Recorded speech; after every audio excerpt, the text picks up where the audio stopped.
तृतीय वर्ष के विद्यार्थियों का आज की कक्षा में स्वागत है। आज मैं आपको जेरेमी बेंथम के विचारों के बारे में बताऊंगी। बेंथम का सबसे प्रमुख विचार उपयोगितावाद का सिद्धांत है। उपयोगितावाद बेंथम की समूची विचारधारा और चिंतन की आधारशिला है। यह सुखवाद पर आधारित एक मनोवैज्ञानिक और सुधारवादी विचारधारा है।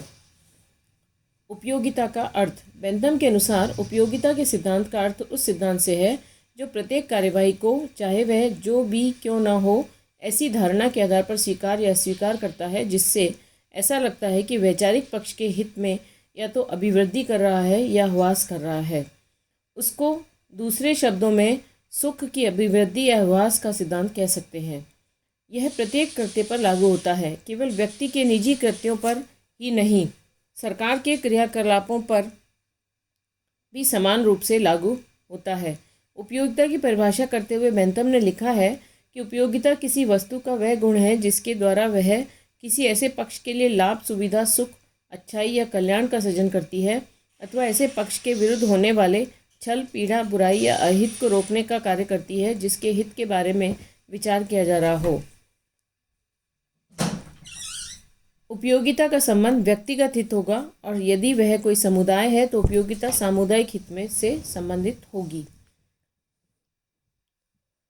प्रकृति ने मनुष्य को दो सत्ताधारी स्वामियों के अधीन रखा है। बेंथम के अनुसार प्रकृति ने मनुष्य को आनंद और पीड़ा नामक दो सर्वोच्च प्रभुओं के शासन में रखा है।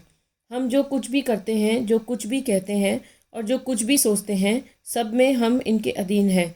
बेंथम के शब्दों में प्रकृति ने मानव समाज को दो सर्वाधिकार संपन्न स्वामियों, सुख और दुख के आधिपत्य में रखा है। इन स्वामियों का ही यह कर्तव्य है कि वे हमें बताएं कि हमें क्या करना चाहिए, निर्णय करें कि हम क्या कर सकते हैं। उपयोगिता का सिद्धांत सुख की प्राप्ति और दुख के निवारण का सिद्धांत है। बेंथम के अनुसार उपयोगिता की आधारशिला सुख और दुख की मात्रा के ऊपर है। बेंथम के मत में जो वस्तु सुख की अनुभूति देती है वह अच्छी है और ठीक और उपयोगी है।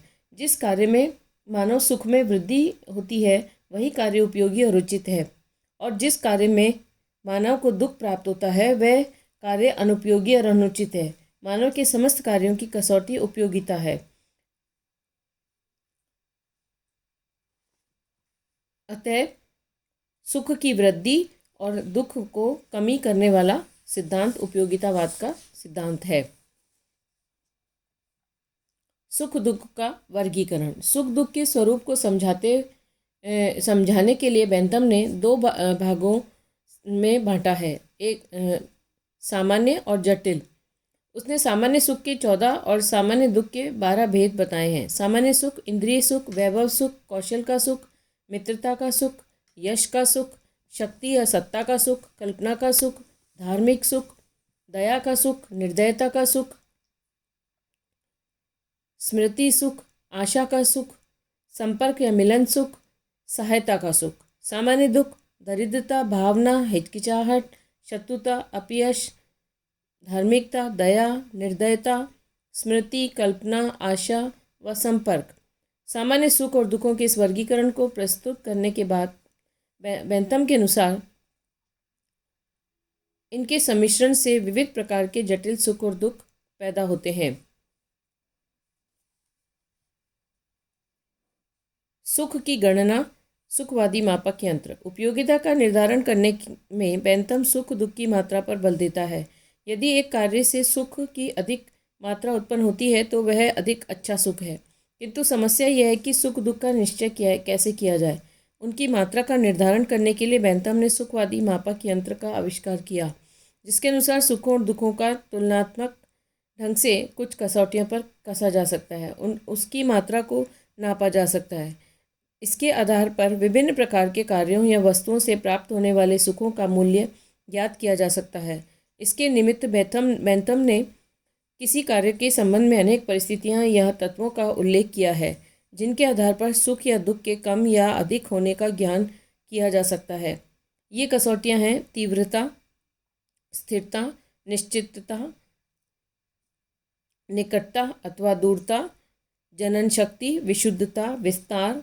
बेंथम के विचारों को स्पष्ट करते हुए पेपर ने कहा है कि जब हम सुखों की गणना करते हैं तो हमें उनकी तीव्रता और स्थिरता को ध्यान में रखना चाहिए और उनकी निश्चितता और अनिश्चितता का ध्यान भी रखना चाहिए, क्योंकि वह सुख जो अधिक निश्चित होता है उस सुख की तुलना में अधिक होता है जो सुख कम निश्चित होता है।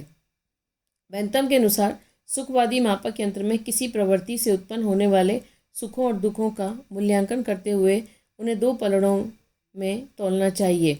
यदि इनमें से सुखों वाला पलड़ा भारी हो तो वह प्रवृत्ति उपयोगी है, और यदि दुखों वाला पलड़ा भारी हो तो वह प्रवृत्ति अनुपयोगी होगी। बेंथम के अनुसार राज्य का उद्देश्य अधिकतम लोगों का अधिकतम सुख करना है।